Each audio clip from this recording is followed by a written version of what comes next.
Bonjour à tous.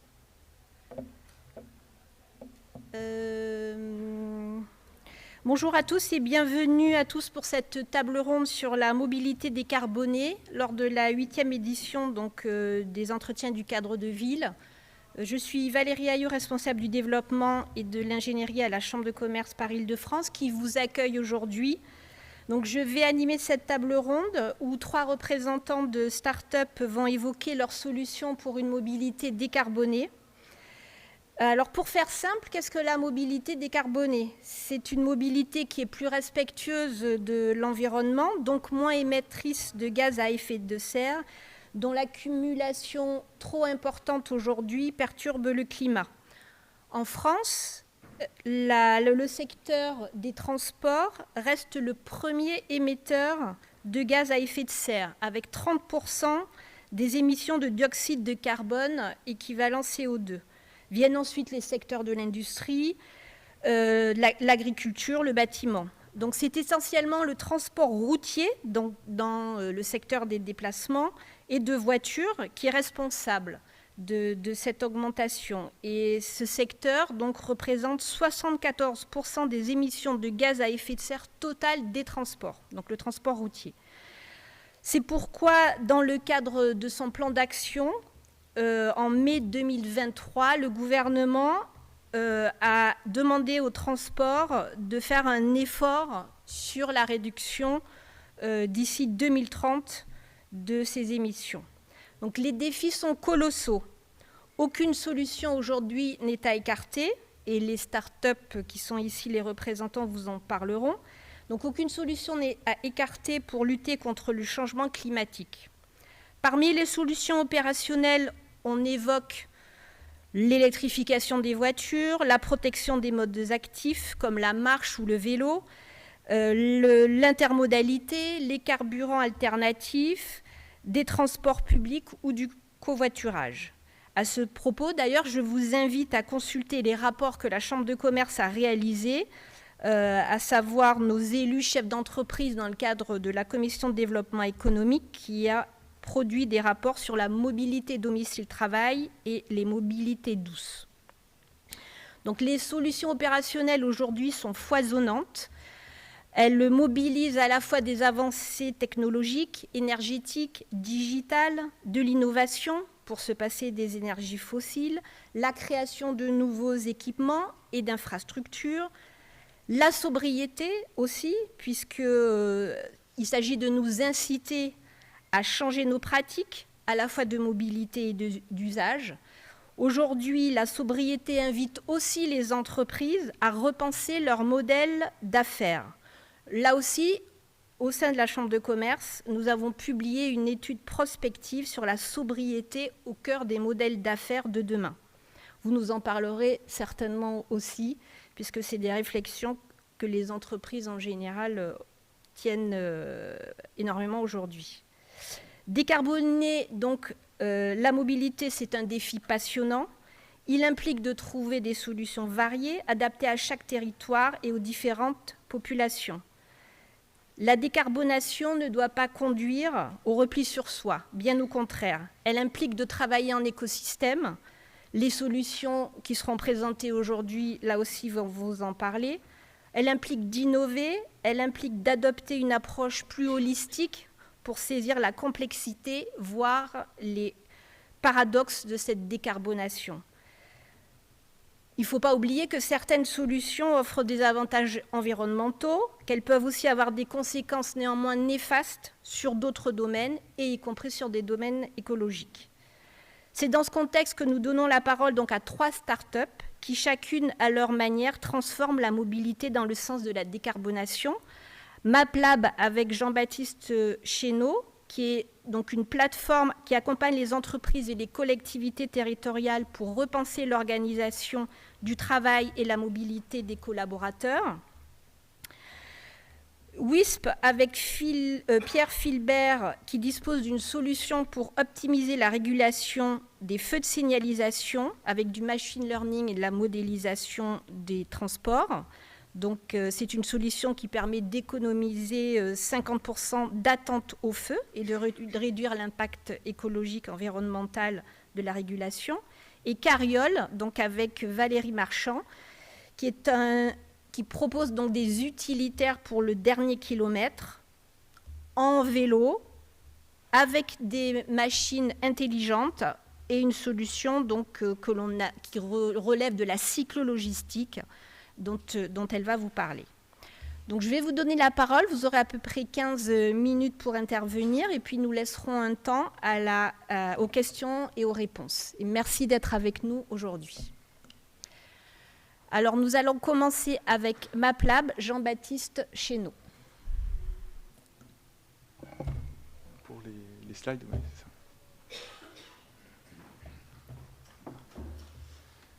Ok, merci. Écoutez, merci. Bonjour à toutes et à tous. Et puis, ravi de pouvoir vous présenter notre solution. Avant de commencer, je vais poursuivre sur cette très belle introduction sur les enjeux de la mobilité et de la décarbonation.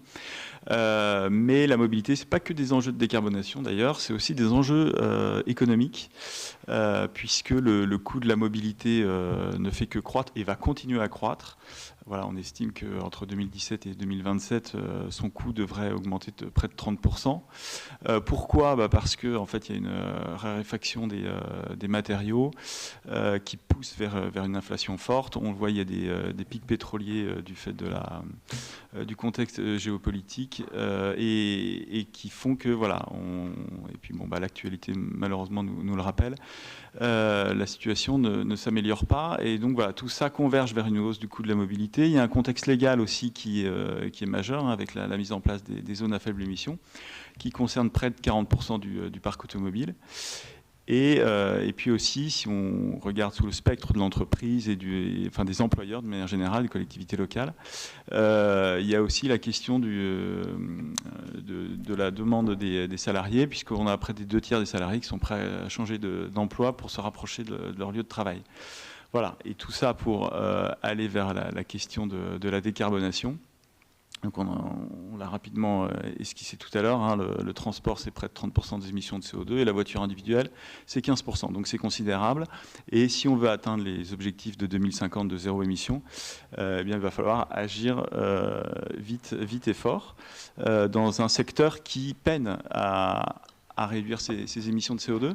Alors quand on se met du point de vue de l'entreprise, l'horizon temporel, c'est quand même un peu compliqué de se projeter à horizon 2050. On s'en doute bien, une entreprise peut mourir bien avant, donc 10-12 ans, ça nous paraît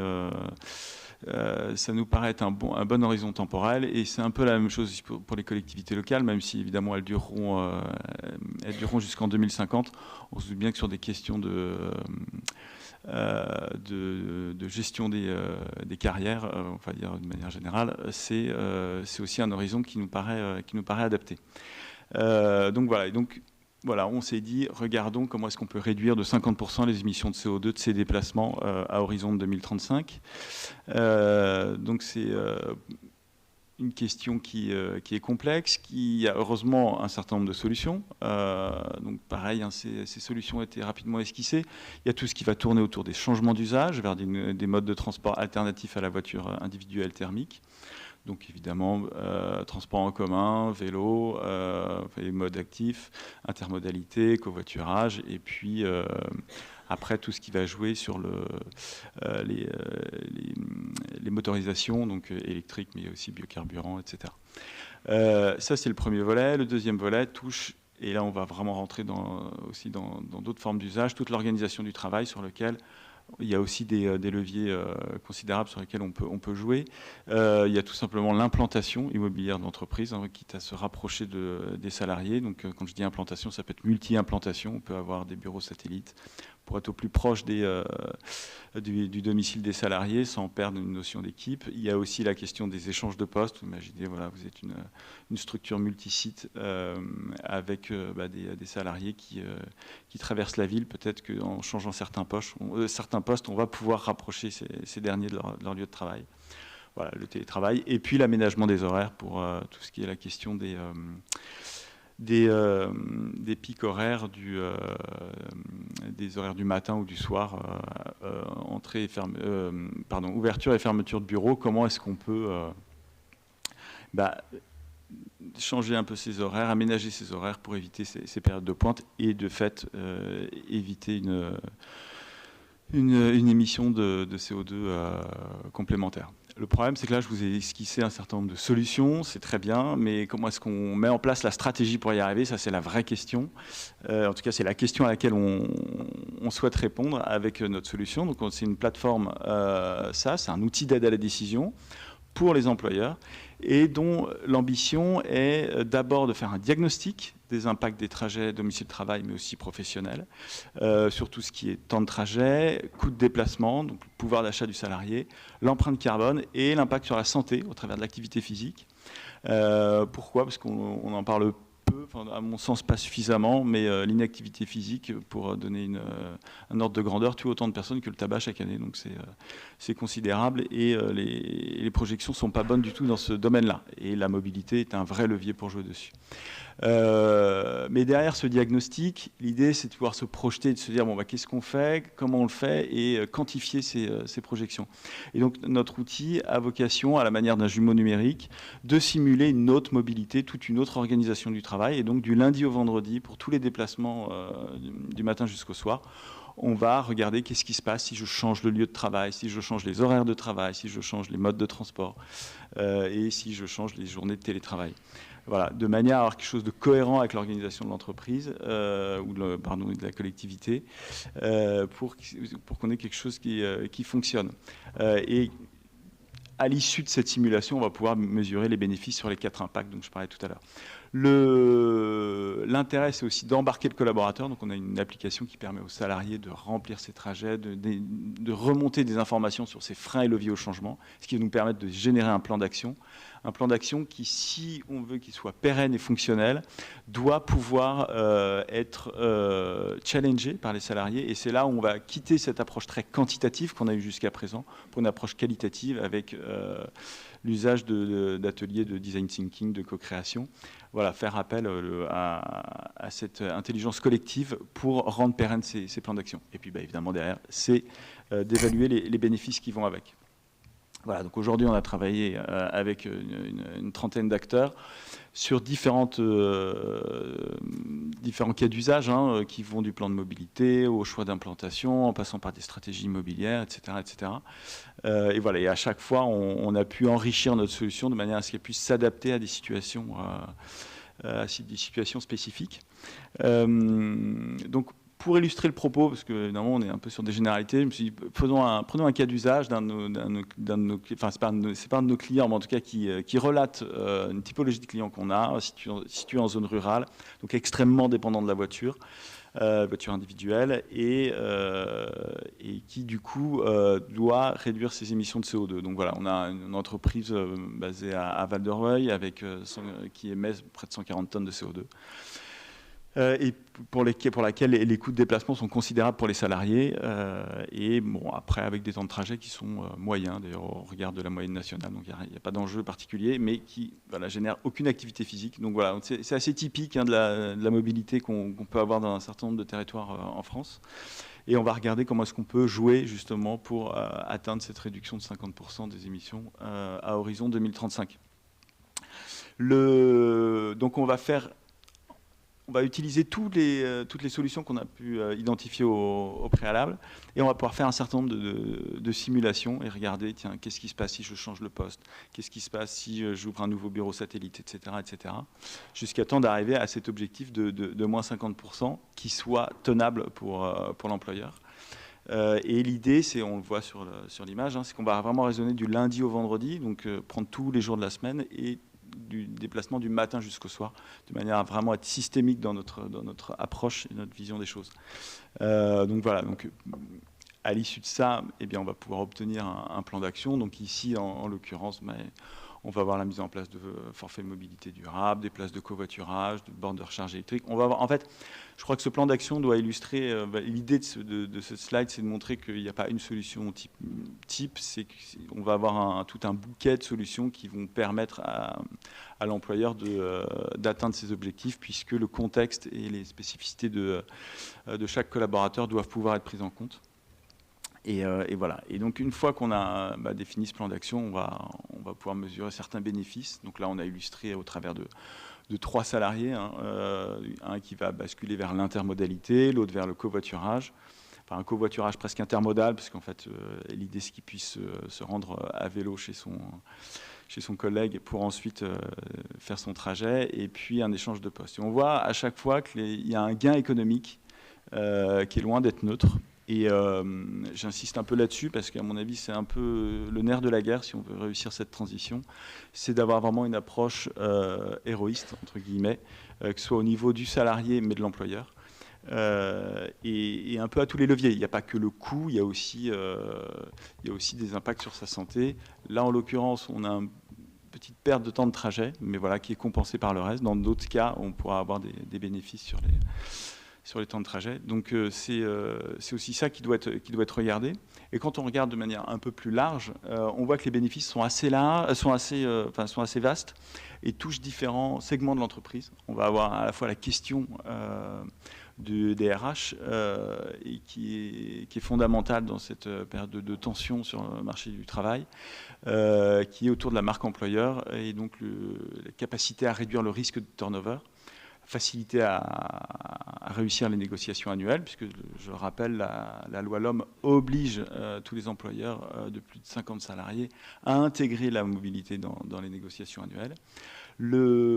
Et la question du bassin de recrutement. Alors, on a rapidement esquissé tout à l'heure les zones à faible émission. Si vos salariés viennent tous en voiture thermique et avec un certain niveau d'émissions de polluants, demain, ils ne pourront plus venir travailler. C'est un enjeu qui est majeur, et ça, il faut être quand même capable de l'anticiper et d'en mesurer le risque. Bon, évidemment, la partie du scope 3 pour le bilan carbone, et ça s'insère dans tout ce qui est CSRD à horizon 2025. Mais voilà, plus généralement, d'un point de vue économique, on le voit aussi, la mobilité, quand on a des temps de trajet trop longs, trop fatigants, ça va influer sur la productivité. Il y a aussi la question de l'absentéisme. Il y a un certain nombre d'études qui le montrent. Pareil, c'est des temps de trajet trop stressants ou accidentogènes vont aussi générer plus d'absentéisme. Derrière la mobilité, on en a parlé, c'est une approche systémique. Il faut regarder aussi la question immobilière. Est-ce qu'il n'y a pas une stratégie qui permettra de réduire les coûts immobiliers ou même les coûts de la politique de mobilité de l'entreprise? Et voilà, au travers de tous ces spectres, on peut identifier un certain nombre de bénéfices à l'échelle de l'employeur. Et je reste un peu là-dessus dans la mesure où je pense qu'il faut vraiment avoir cette vision, je me répète, héroïste, à la fois employeur-employé, pour réussir ce changement. Et pour illustrer cette idée-là, en 2006, il y avait eu le rapport Stern qui avait mesuré le coût de la décarbonation, enfin le coût de l'inaction face au réchauffement climatique, et qui montrait que les impacts allaient être considérables si on n'investissait pas rapidement dessus. Et là, récemment, il y a un économiste qui a travaillé sur la question routière et qui montre aujourd'hui qu'on a déjà perdu de l'argent, beaucoup d'argent à ne pas investir. Pourquoi? Tout simplement, et en faisant une rétroaction, en regardant qu'est-ce qui s'est passé avec le Covid, avec les pics du coût pétrolier, avec le conflit en Ukraine, et qui montre que si on avait décarboné plus en amont, les gains auraient été considérables et auraient largement dépassé l'investissement. Eh bien, l'idée, c'est un peu la même chose ici, mais c'est de le faire au niveau de l'employeur et de dire, voilà, regardez, avec cette stratégie-là, ce n'est pas qu'une question de carbone qu'on va atteindre, c'est aussi une question de pérennité et j'ai presque envie de dire de survie à horizon de 2035. Donc voilà, c'est un peu cette idée-là, et je vais compléter dans cette idée de scénario de prospective et de projection Il y a une étude assez intéressante qui se lance en ce moment sur Paris, comment une simulation de Paris avec 50 degrés de température dans un horizon futur. Et en fait, on se rend compte qu'il y a beaucoup de choses qui sautent. Il y a des câbles électriques qui fondent, il y a des rails qui se déforment, etc. Et ben, c'est pareil, c'est des chocs qu'on peut anticiper, même aussi au niveau de l'employeur. Et je pense que c'est important de descendre d'un niveau aussi pour que tous les acteurs puissent être acteurs de cette transition. Voilà, derrière cette idée d'accompagnement de l'employeur, collectivité comme entreprise, eh bien, l'idée, c'est aussi de passer à l'échelle supérieure. Donc là, on raisonne avec les salariés. Là, l'idée, c'est vraiment d'utiliser cet outil pour accompagner la collectivité locale, mettre à disposition l'outil auprès des entreprises du territoire pour qu'elles puissent faire leur propre diagnostic, que ces données soient remontées au niveau de la collectivité et qu'on puisse identifier les flux des trajets domicile-travail et leur impact sur 2 temps, etc. Enfin, les impacts qu'on a vus tout à l'heure. Et puis derrière, faire le même travail de se projeter, de regarder quel est le report modal possible vers le vélo, le covoiturage, etc. et quantifier les bénéfices. Évidemment, il y a des trous dans la raquette quand on met un outil à disposition. Et l'idée, c'est de compléter ça avec une approche de modélisation. Et là, on travaille avec un laboratoire pour justement modéliser les flux de déplacement à l'aide des données disponibles, des données INSEE, pour que ça puisse être facilement répliqué à l'échelle des autres territoires. Pourquoi est-ce qu'on pense à faire ça ? Parce que notre conviction, c'est que les collectivités locales ont des ressources limitées et en même temps ont un devoir d'action rapide et doivent avoir des outils d'aide à la décision. Ça a été bien rappelé d'ailleurs pendant l'introduction à cette séance. Et voilà, et toute l'idée derrière, c'est d'offrir un outil d'aide à la décision pour les collectivités pour mieux gérer les déplacements domicile-travail de demain. Voilà, je vous remercie. Merci Jean-Baptiste. Peut-être une petite question avant de poursuivre. Est-ce que l'action que vous avez et la conviction que vous pouvez mener auprès des citoyens, est-ce que c'est une dimension aussi que vous travaillez ? Vous nous avez présenté ce que vous faites plutôt à l'égard des collectivités, les bénéfices employeurs. Oui. Oui. Alors, en fait, effectivement, et je pense que dans toute cette réflexion, je me répète, mais la question systémique est vraiment importante. Donc, on l'a vu, quand on travaille avec les employeurs, on va travailler aussi avec les salariés qui vont nous aider à remonter de l'information. On le voit, l'idée, c'est de passer à l'échelle du dessus. Mais ce qu'on peut aussi remarquer, c'est que le particulier, là, de manière plus générale, a aussi un rôle important dans cette décarbonation, on va dire. C'est dans son choix de résidentiel. Et donc là, on travaille actuellement sur la question du coût résidentiel. Donc l'idée, elle est très simple. C'est que, et d'ailleurs, elle répond au premier modèle qui explique la formation de la ville. Quand vous choisissez un bien, vous achetez un bien, vous allez prendre en compte le coût du bien immobilier, mais aussi tout le coût de la mobilité qui va avec. Si vous allez habiter à la campagne, vous serez obligé d'acheter une voiture, de faire X kilomètres pour aller travailler, pour aller faire vos courses, etc.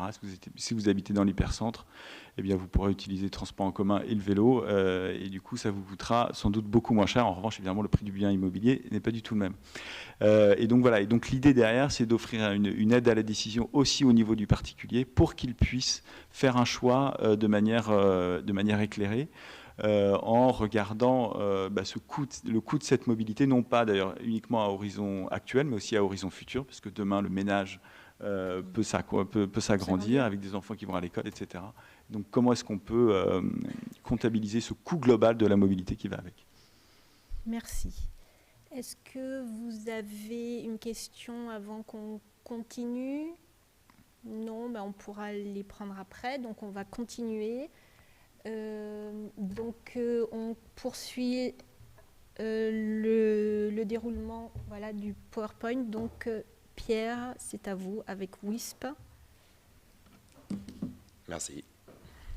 Est-ce qu'on m'entend bien ? Parfait. Bon, écoutez, je vous remercie d'être ici. C'est un plaisir aujourd'hui de pouvoir vous présenter WISP Solutions. Alors pour la petite histoire de WISP, c'est une idée qui est née en 2018 pendant un semestre d'échange en Thaïlande, à Bangkok. Voilà, je ne sais pas si vous avez déjà eu l'opportunité d'aller à Bangkok, mais avec les camarades à l'époque, on a pu être quelque peu marqué par la gestion des feux et les embouteillages. Voilà, on a eu des embouteillages à toute heure de la journée, à toute heure de la nuit. Et on avait des petits compteurs aux intersections qui vous affichaient le temps d'attente restant au feu. On pouvait avoir du 100 secondes, 200 secondes. Une fois, on a même eu du 500 secondes d'attente. Autant vous dire que c'est un peu longué.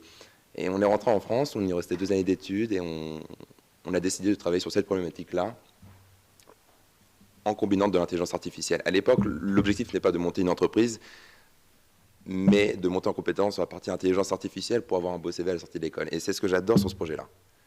C'est que WISP Solutions naît d'une ambition innocente qui est celle d'apprendre sur les sujets des feux rouges, de la SLT et de l'intelligence artificielle.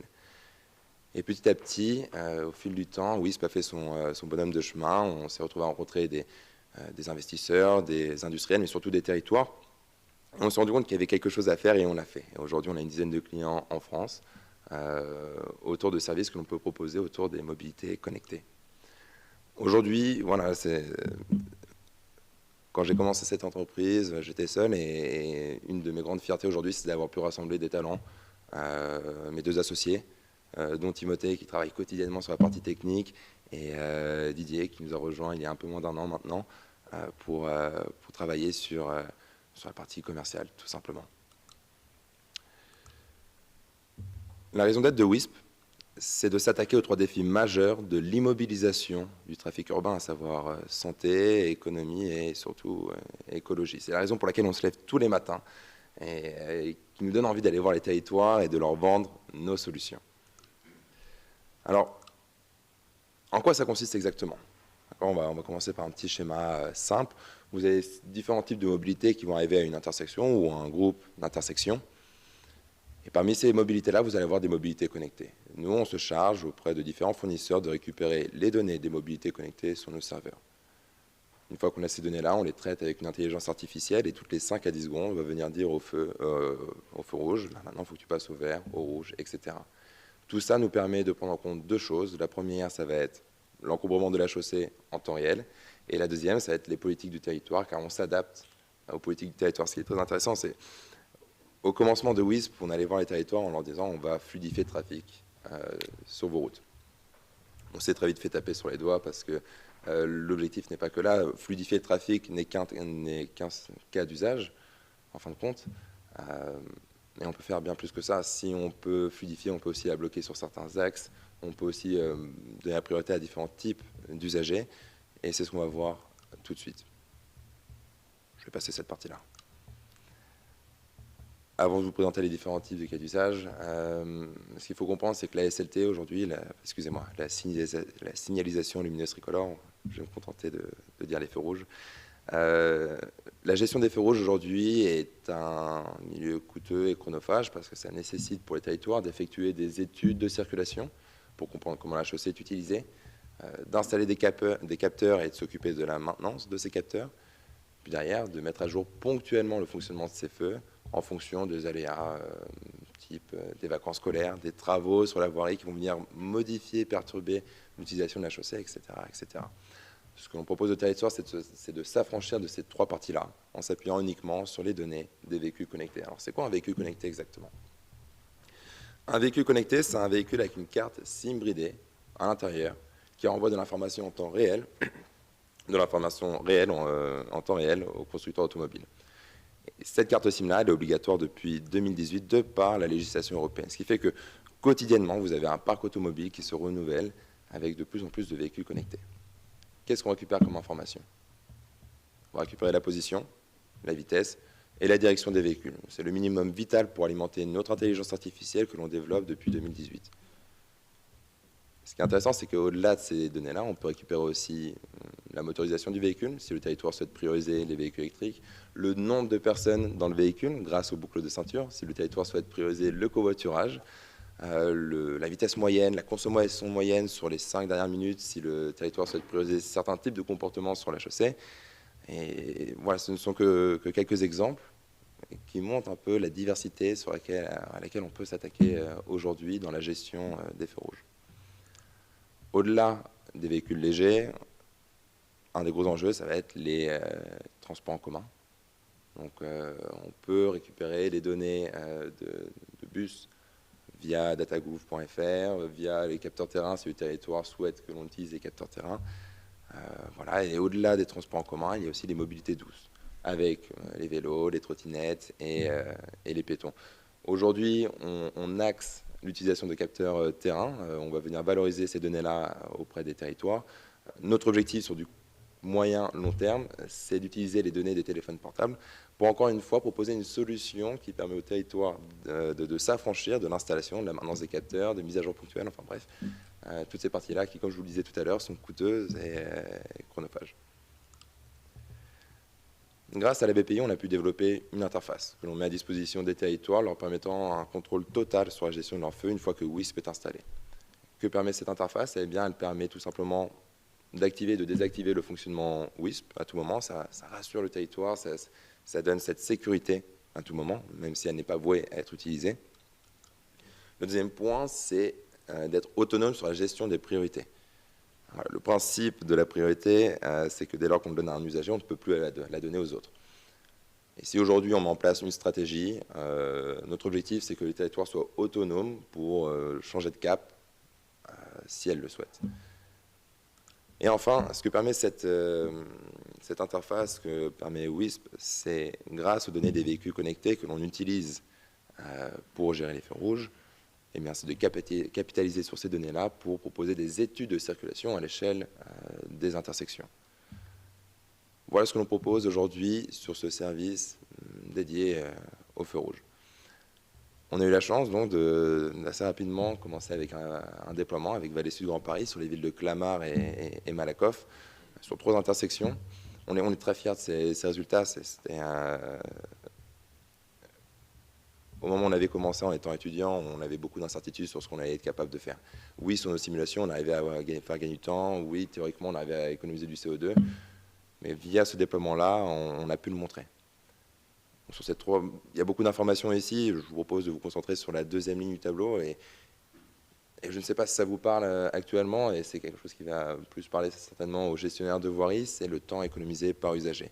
3 secondes, 5 secondes, 11 secondes, ça peut paraître peu, mais lorsqu'on parle de 5 secondes, 3 secondes ou 11 secondes par utilisateur, par intersection, je peux vous assurer que ce gain de temps est colossal. À l'image de l'Île-de-France, vous avez 20 millions de trajets quotidiens. Si vous arrivez à faire économiser ne serait-ce qu'une seconde par usager sur chacun de ces trajets, vous êtes à 20 millions de secondes économisées. De mémoire, on est sur, en cumulé, on doit être sur quelques journées de temps d'attente économisé. C'est colossal. Encore une fois, ces résultats-là n'ont fait que nous motiver pour la suite, pour aller voir plus de territoires, et ce qui fait qu'on en est là aujourd'hui. Là où on avait commencé, en s'attaquant à la gestion des feux rouges, aujourd'hui on s'est rendu compte qu'avec les données des véhicules connectés, on peut adresser bien plus de cas d'usage. Aujourd'hui on travaille avec 3 territoires pour des études de circulation, pour comprendre comment la chaussée est utilisée. On peut le faire rétroactivement, on peut le faire rapidement sans avoir installé de capteurs sur la chaussée. Là aussi c'est un gros problème pour le territoire en termes de réactivité, de devoir installer des capteurs. On peut également faire de la modélisation pour aider le territoire à planifier les travaux qu'elle doit faire au cours de l'année pour limiter l'impact de ces travaux sur la chaussée. Et enfin, ce qu'on est en train de mettre en place aujourd'hui, c'est la gestion d'éclairage public grâce aux données des véhicules connectés. Ce qu'il faut savoir, c'est qu'en France, aujourd'hui, vous avez une recommandation pour l'intensité lumineuse sur la chaussée en fonction de l'utilisation de la chaussée. Bon, en d'autres termes, plus vous avez de véhicules sur la chaussée, plus l'intensité lumineuse sur la chaussée doit être importante. Ce qui nécessite pour le territoire d'effectuer des études de circulation, encore une fois, pour qualifier la chaussée et ainsi adapter le niveau de l'éclairage public. Bien, nous, on propose d'abaisser cette intensité lumineuse lorsque la chaussée est peu utilisée et de l'augmenter lorsqu'il y en a plus. Et tout ça, encore une fois, en utilisant nos procédés d'intelligence artificielle que l'on utilisait dans un premier temps, qu'on utilise aujourd'hui pour la gestion des feux rouges. Je vous remercie pour votre écoute et je répondrai à la moindre de vos questions si vous en avez. Alors, je vais peut-être juste commencer par une question. Vous parliez de l'impact que la solution ou que les propositions que vous faites peuvent avoir sur la gestion de l'éclairage, par exemple. Comment ça se passe en termes donc, de développement, cette connexion entre les systèmes? On sait que c'est souvent compliqué. Vous faites des propositions et au niveau local, est-ce que finalement ça a un effet? Parce que derrière, il y a cette promesse de décarboner, d'être plus vertueux. Est-ce que ça peut être une difficulté? Excusez-moi, donc la difficulté sur mesurer l'impact Et puis avoir cette interconnexion voilà, entre les systèmes, un système comme vous me le proposez, de réduction du temps d'attente finalement, et puis à côté de ça, d'autres effets que vous voyez qui sont intéressants, qui va être faire baisser l'éclairage public ou avoir d'autres impacts en fait. Donc, sur la première partie, la question un peu technique sur la partie connectivité avec l'infrastructure locale, comment on fait. Généralement, il n'y a pas d'infrastructure locale qui permet cette communication et nous, on vient installer un module 4G sans surcoût. Ça ne va pas être, ça l'a été pendant un temps, mais aujourd'hui, ça ne l'est plus, ce ne sera pas notre plus grosse problématique. Derrière, il se peut qu'il y ait déjà un système de communication en place et nous, on va chercher à exploiter ce qui est déjà sur le terrain.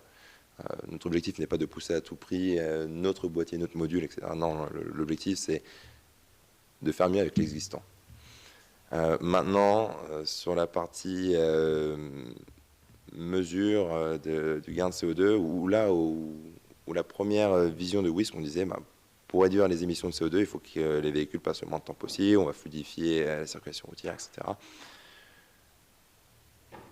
Bon, aujourd'hui, les territoires, on peut avoir des politiques différentes. Ce qui est le socle commun à tous les territoires, c'est le PCAET. Le PCAET, c'est le plan climat, air, énergie et territoire qui impose aux territoires de réduire leurs émissions de CO2. Et pour y arriver, on peut avoir différentes visions. On peut dire, effectivement, on va fluidifier la circulation sur notre territoire, ou alors, non, il faut changer les parts modales. Il nous faut plus de vélos, il nous faut plus de bus, etc. Donc là où nous, aujourd'hui, on venait pousser très fièrement qu'on peut augmenter le temps, on peut diminuer le temps d'attente sur la chaussée, fluidifier la circulation routière. Aujourd'hui, on vient voir le territoire, on leur dit quelle est votre politique, quelle est votre stratégie, quels sont vos enjeux, vos objectifs, bref. Et on vient s'adapter, WISP vient se placer comme un caméléon sur les besoins des territoires pour leur aider à faire ce qu'ils souhaitent faire plus rapidement et plus facilement. Moi, j'ai deux questions. Le système paraît extrêmement simple, simplement, je ne vois pas très bien comment vous arrivez à commander un feu qui lui-même est relié à une armoire de commande avec système de minuterie, etc. Ça demande quand même une reprise assez substantielle des feux pour qu'on réussisse à leur insuffler votre système. Et deuxième question, donc c'est royalement simple pour les voitures, voire les bus. Par contre, vous disiez tout à l'heure, ça peut être intéressant aussi de prioriser les autres usagers. On pense aux piétons et aux cyclistes. Oui. Or, un piéton ou un cycliste n'ont pas de carte SIM. Donc, comment fait-on pour savoir qu'un cycliste arrive et que du coup, on va faire déclencher le feu pour le faire passer de manière fluide? Et éviter d'ailleurs qu'il grille le feu rouge, qui est un des grands reproches qui est fait notamment à Paris. Aux cyclistes, c'est de griller tout le temps les feux rouges. Moi, je vous remercie pour ces questions. Première question, j'essaie d'être simple sans rentrer sur la partie technique et je pourrais m'y perdre. Et si c'est le cas, n'hésitez pas à me reprendre. Donc effectivement, vous avez différents systèmes, vous avez des super solutions qui existent aujourd'hui, notamment à Paris. À Paris, vous avez le PC Lutèce, un centre de régulation qui gère 1800 carrefours à feu, qui coûte 10 à 15 millions d'euros pour la ville de Paris. C'est tout simplement incroyable ce qu'ils arrivent à faire. Mais c'est coûteux. Voilà. Comment on fait pour s'interfacer? Il y a un protocole, aujourd'hui c'est une norme française qui date des années 90, qui s'appelle le protocole Diazer. Ça a été un enjeu au début, lorsqu'on était étudiant, de comprendre comment fonctionne le Diazer, parce que comme vous vous en doutez, il n'y a pas de tuto YouTube pour expliquer comment fonctionne le Diazer. Et donc, c'est du technique, on doit modifier légèrement la structure sur le plan de feu, on va venir modifier légèrement la programmation que l'on doit mettre dans cette armoire de pilotage des feux. Ça se fait en 10-15 minutes. Timothée, notre CTO, est monté en compétence là-dessus depuis peu, de par les interactions avec les différents territoires avec lesquels on travaille. Donc, on y arrive, c'est plus notre grosse problématique aujourd'hui. On peut faire si votre question après portait peut-être sur une gestion simple d'une intersection ou de la gestion de plusieurs intersections en commun, là, effectivement, c'est un moment de challenge. Si c'est simple, je ne comprends pas pourquoi les villes ne le mettent pas en place. Pourquoi, par exemple, Paris ne le met pas en place? À Paris, le nombre de fois où des feux se mettent au vert alors qu'il n'y a pas la moindre voiture, à contrario, on a des feux qui restent au rouge, il y a 10 bagnoles qui attendent alors qu'en face, il n'y a aucune voiture. Ça paraît dingue que les villes ne le mettent pas en place si c'est si simple. Alors, donc j'ai peut-être mal compris votre question. J'avais axé ma réponse sur la partie communication, s'adapter à l'infrastructure locale, sur la partie programmation. Ce qui est moins simple, en revanche, ça va être la mise en place du traitement de ces données-là. Aujourd'hui, les villes ont, avec les capteurs, lorsque les capteurs fonctionnent, parce qu'aujourd'hui, on se retrouve avec des territoires qui ont 50 ou 70% de leurs capteurs HS, bref, avec 100% des données, c'est une fois qu'on a les données, qu'est-ce qu'on en fait? Donc là, il y a pas mal de choses intelligentes qui sont faites. Et nous, ce qui est importé, c'est cette partie traitement avec l'intelligence artificielle. Là-dessus, c'était l'objet de nos études avec Timothée. Et c'est là-dessus qu'on apporte cette complexité, et c'est certainement pour ça que les territoires ne le font pas aujourd'hui. Sur votre deuxième question, comment on fait pour intégrer les piétons, les cyclistes, les trottinettes? Effectivement, on ne naît pas avec une carte SIM bridée à l'intérieur de nous, heureusement. Aujourd'hui, on va pousser l'utilisation de capteurs terrain. Pour vous donner un exemple, on est en échange avancé avec la ville de Madrid.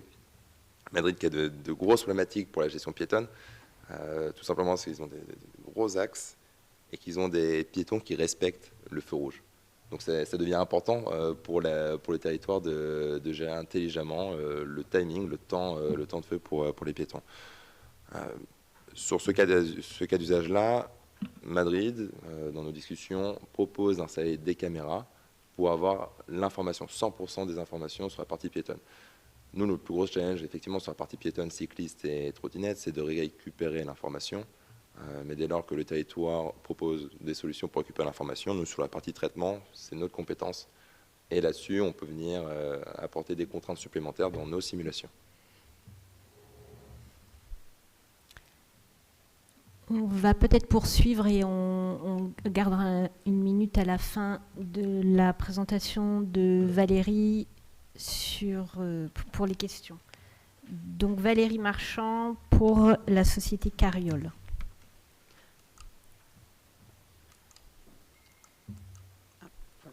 Bonjour à toutes et à tous.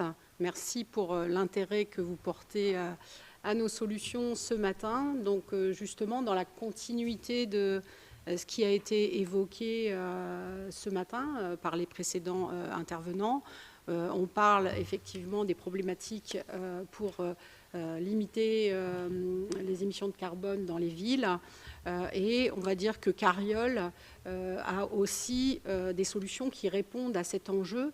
Mais je dirais que ce n'est pas le seul enjeu, et je vais reprendre ce qui a été dit par un précédent intervenant.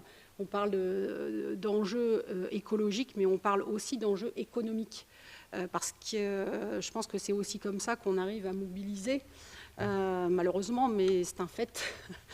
Et donc, je vais vous présenter des solutions de Cariole. Alors, Cariole, alors non, évidemment, ce ne sont pas des carrioles, mais j'aime bien reprendre ce mot-là, parce que carriole, ça veut dire quoi? Si on fait un peu d'historique, c'est vieux comme le monde, et ça permet de transporter des personnes ou des matériaux. Eh bien, effectivement, on est resté exactement dans la même idée de pouvoir transporter des personnes ou des matériaux ou des colis, mais évidemment de façon propre, puisque la remorque, la carriole, se met derrière, s'attelle derrière un vélo. Donc, le dernier kilomètre, puisque c'est de ça dont on parle évidemment, c'est à vélo ou à pied. Pourquoi on a choisi de pouvoir mettre cette solution de remorque à disposition des utilisateurs, tout simplement parce que ça amène une agilité que ne proposent pas d'autres solutions comme des vélos cargo, comme des triporteurs. Parce qu'effectivement, la remorque, elle se désattelle et puis elle va au plus proche de l'endroit où l'on doit décharger des matériaux, des charges, pour justement répondre à un autre enjeu qui est important. On a parlé d'enjeux écologiques, on a parlé d'enjeux économiques, mais on a aussi un enjeu de conditions de travail, parce que c'est bien joli aujourd'hui de penser différemment pour transporter des charges dans les centres-villes et de dire maintenant on va le faire à vélo parce que ça pollue moins. Il faut aussi qu'on prenne en considération les conditions de travail des utilisateurs. Et c'est là, effectivement, où je vous expliquerai en quoi la remorque carriole est une belle innovation, pas d'un point de vue, on va dire, pratico-pratique, parce qu'on savait déjà transporter de la charge dans le passé, mais transporter de la charge sans effort pour l'utilisateur, c'est en cela que la remorque carriole est innovante. Mais en même temps, on parle d'enjeux économiques.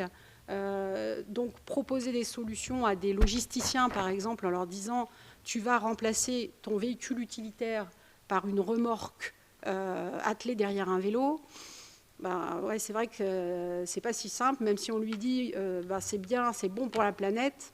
On regarde un petit peu dubitatif en disant oui, mais moi j'ai des objectifs de nombre de points de livraison. Le métier du transport, on l'a vu, c'est un métier qui pollue beaucoup, mais c'est aussi un métier où le fait de pouvoir livrer un certain nombre de points est important dans la rentabilité du système.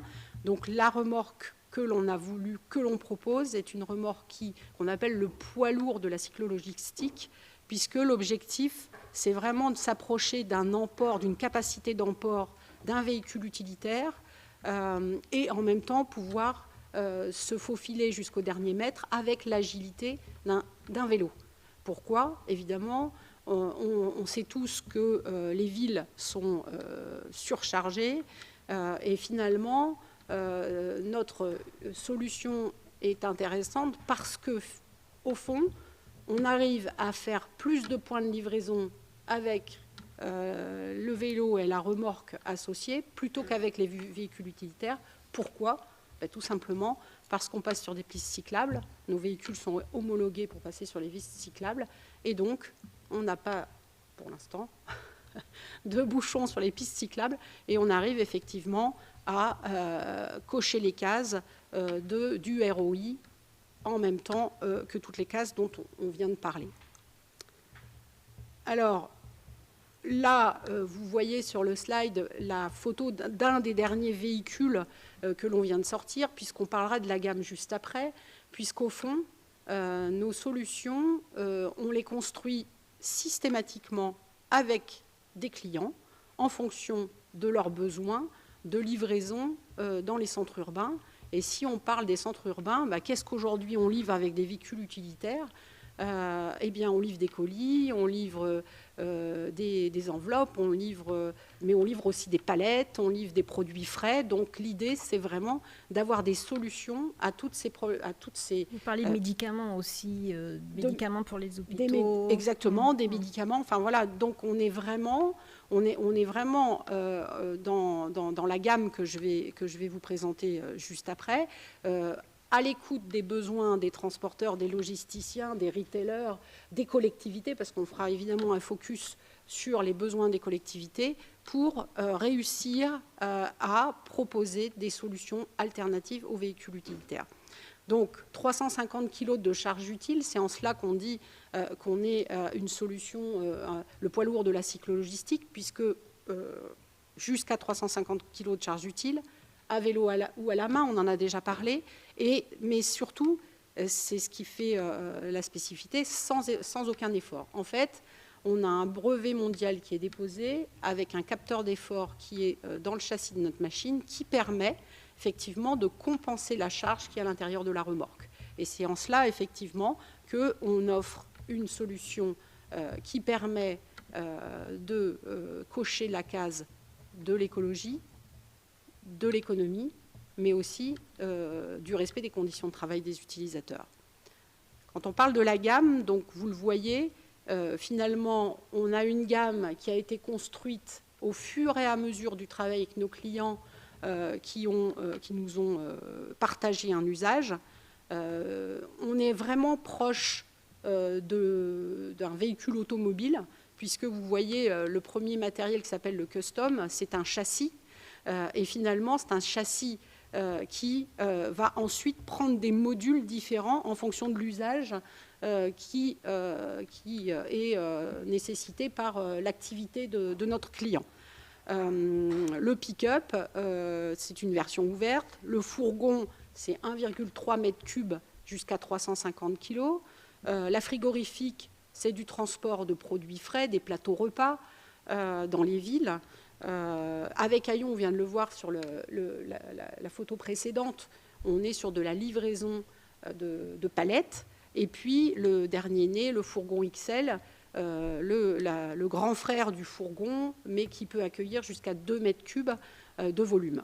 Donc, et en fait, à chaque fois, chacun de ces véhicules a été conçu avec un acteur, un client qui est référent sur son domaine d'activité. Pour les fourgons, on en a 200 aujourd'hui qui tournent dans Paris avec pick-up logistique. La frigorifique, on a des exemples aujourd'hui avec un client comme Le Cercle qui fait de la livraison de plateaux repas pour les entreprises.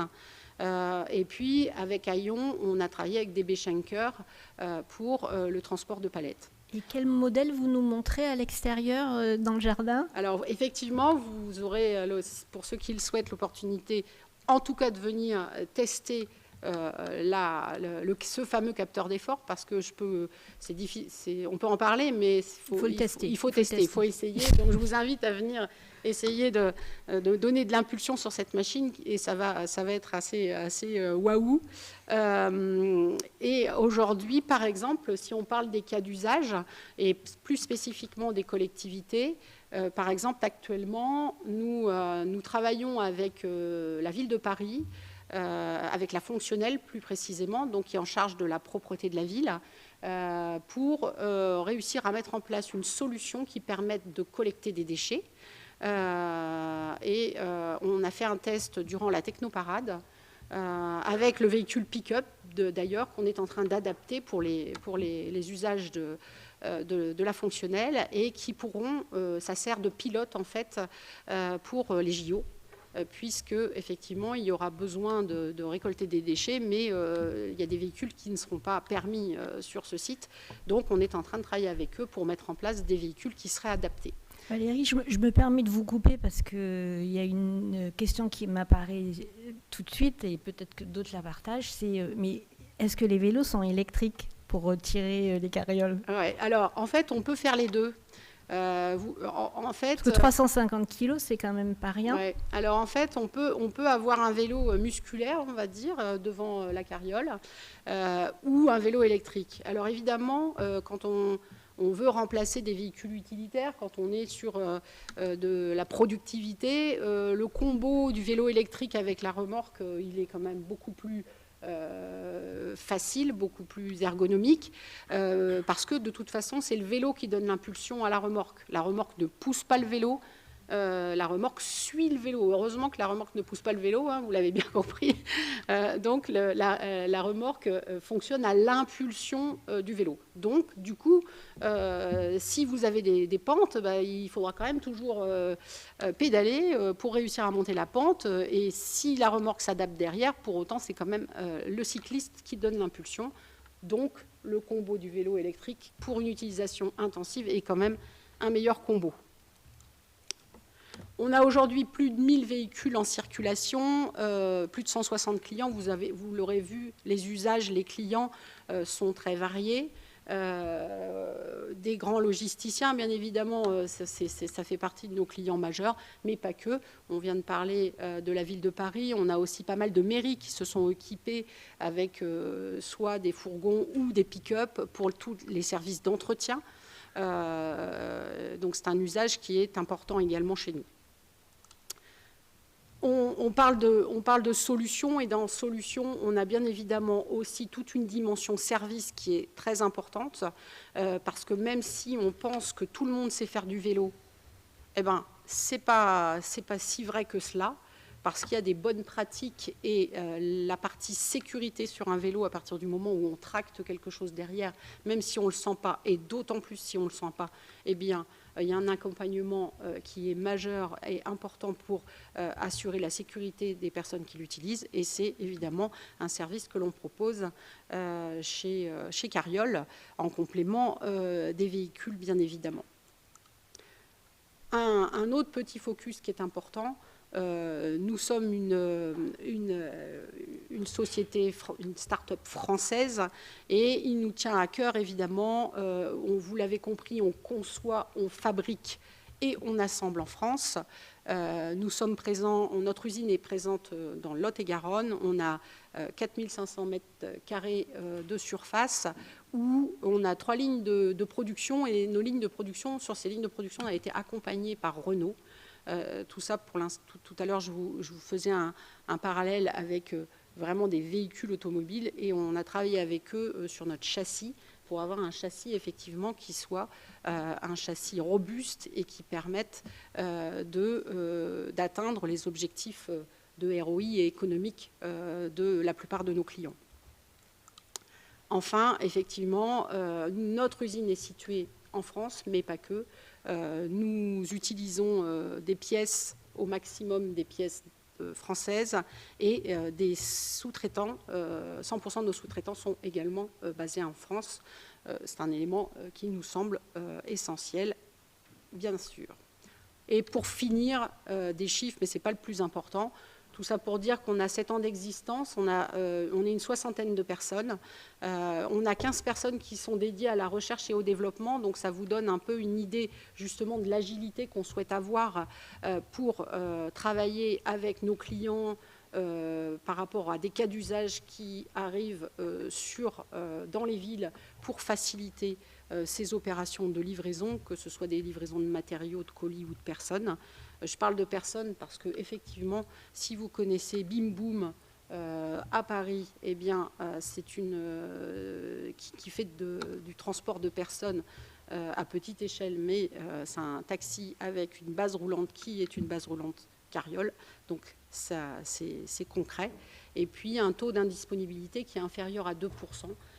Donc, parce que, effectivement, encore une fois, on se positionne comme une alternative aux véhicules utilitaires. Donc, de ce fait, la continuité de service, elle est super importante pour nos clients. Merci beaucoup, Valérie. On m'a parlé de développement à l'étranger. Est-ce que c'est confidentiel ou est-ce que vous pouvez un peu en parler ? Alors, je croyais encore jusqu'à hier soir que c'était un peu confidentiel, mais comme finalement, je vois dans les références clients qu'il y a le logo Amazon, je me dis, bon, j'ai le droit de le dire. Donc effectivement, nous avons lancé un pilote à New York il y a de cela une quinzaine de jours maintenant, avec 50 premiers véhicules pour Amazon. Et on est quand même assez fiers de cela, dans le sens que ils ont testé beaucoup de solutions dans les villes, dans les rues de New York. Ils ont jeté beaucoup de solutions, et puis on a été choisi comme la solution qui aujourd'hui apporte satisfaction pour la livraison des colis, de la livraison d'alimentaires. Donc on est quand même un peu fiers que le savoir-faire français s'exporte là-bas, et c'est quand même un joli rayonnement. Oui, tout à fait. Alors, vous nous avez beaucoup parlé de l'intérêt de l'équipement, de ces carrioles, donc modernes et intelligentes. Nos intervenants précédents ont beaucoup parlé des données. Est-ce que vous travaillez aussi avec les collectivités ou les entreprises qui viennent vous chercher sur le service autour de la donnée. Parce qu'avoir un équipement, comme vous disiez, qui change les conditions de travail, quand on s'est contacté, on m'a dit, mais vous voyez, on va aussi révolutionner la logistique parce que les femmes vont pouvoir revenir dans les métiers de la logistique du fait des capacités techniques des matériels qui permettent de soulever facilement. Donc ça, c'était une petite réflexion qui a eu un écho chez nous. Mais du coup, les données, est-ce que vous arrivez aussi avec quelques services liés aux données ? Alors évidemment, nous, on a toutes les données qui concernent le véhicule, donc la géolocalisation, toutes les données aussi de suivi du parc, parce que nos clients veulent savoir où sont les véhicules, mais veulent suivre aussi la vie du véhicule. Toutes les opérations de maintenance préventives, curatives sont importantes. Donc ce sont des éléments que l'on donne à disposition de nos clients au même titre que des... Enfin voilà, on sait qu'on a face à nous comme des gestionnaires de parc. Donc c'est des éléments qui sont vraiment effectivement essentiels pour le suivi des véhicules pour nos clients. Donc oui, nous savons faire ça aussi. D'accord, très bien. Est-ce que vous avez des questions ? Oui. Moi j'ai une question, bonjour. Pour Cariole, vous avez un ordre de grandeur du coup d'un système comme ça par rapport à un véhicule utilitaire classique ? Alors on est aux alentours de 10 000 € en fait. Alors ça dépend la réfrigérée par exemple, on n'est pas dans le même budget. Pourquoi ? Parce qu'on a un module qui n'est pas fabriqué par nous d'ailleurs, parce que le fait de transporter du froid, ce module est certifié ATP, c'est MAFROID, parce qu'on ne transporte pas des produits sensibles comme cela sans avoir une traçabilité qu'on soit capable de donner, bien évidemment. Donc là, on est sur un budget plus aux alentours de 20 000 €. Mais quand on compare effectivement par rapport à un véhicule utilitaire, bon, déjà, on est moins cher, mais il n'y a pas que cela, en fait, en réalité. Alors évidemment, on ne va pas remplacer complètement un véhicule utilitaire quand on est à 40 km des centres urbains. On est vraiment en complément des véhicules utilitaires et on a des clients qui, dans les centres-villes, et notamment dans Paris, ont complètement enlevé les véhicules utilitaires, les gardent pour les extérieurs de Paris. Et là où, d'abord, effectivement, on a un prix moyen qui est plus bas et après, de toute façon, on a une productivité qui est meilleure. On a des clients qui ont multiplié par 2,5 leur productivité. Donc ça veut dire qu'éventuellement, il y a de la manutention supplémentaire, c'est-à-dire qu'il y a un véhicule léger qui apporte de la marchandise qui va être transféré ensuite sur la carriole.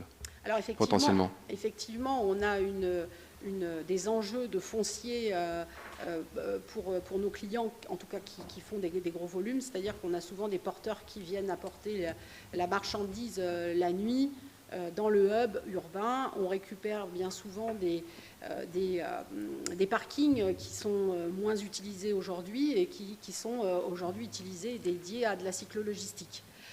Donc ce qui permet d'apporter la marchandise et après de la dispatcher avec des solutions comme la nôtre et donc de diminuer le flux de véhicules dans la journée dans les villes, quoi.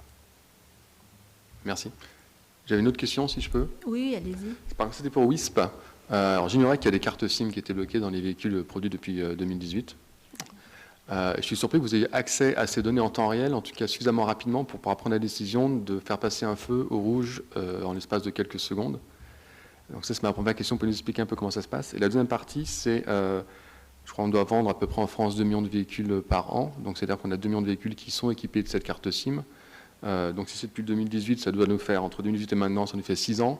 Donc ça nous fait déjà 12 millions de véhicules qui sont équipés. À la grosse, pas encore. C'est-à-dire que vous avez besoin de quel taux de pénétration de cette technologie pour pouvoir ensuite avoir un algorithme qui sera en capacité d'estimer la meilleure gestion des feux.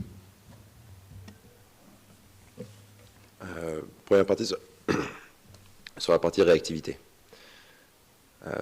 Aujourd'hui, les données, ça dépend, ça peut varier en fonction des des constructeurs automobiles.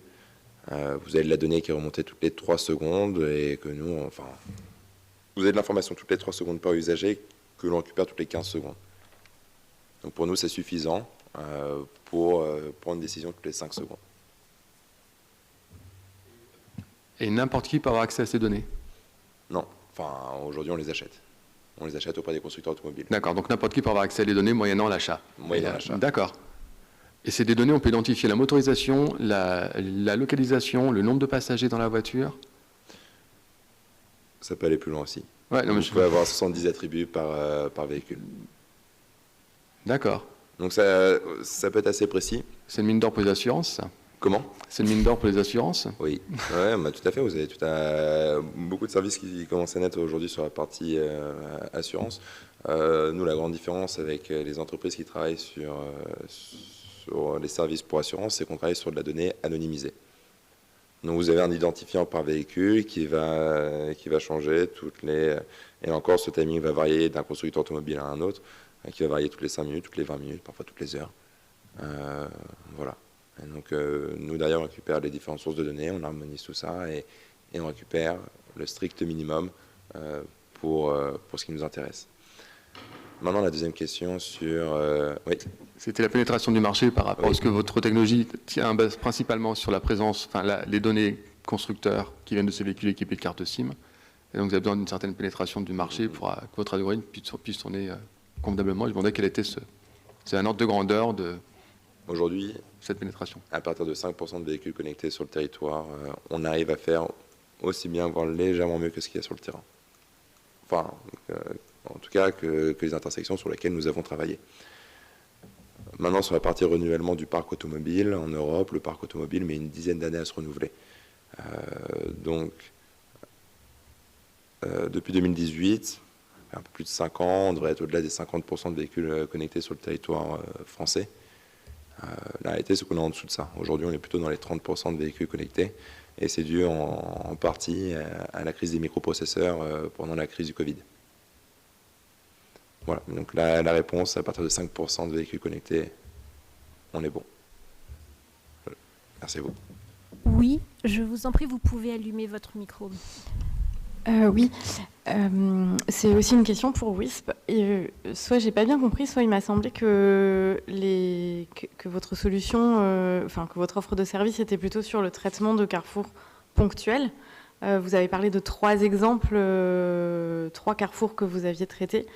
Or, un carrefour tout seul, il ne sert pas à grand-chose. Et gagner quelques secondes sur un carrefour, si on les repère sur le carrefour d'après, le manque d'approche globale, je ne comprends pas bien comment ça se passe au niveau global, et peut-être votre offre de service est à l'échelle de territoire entier aussi.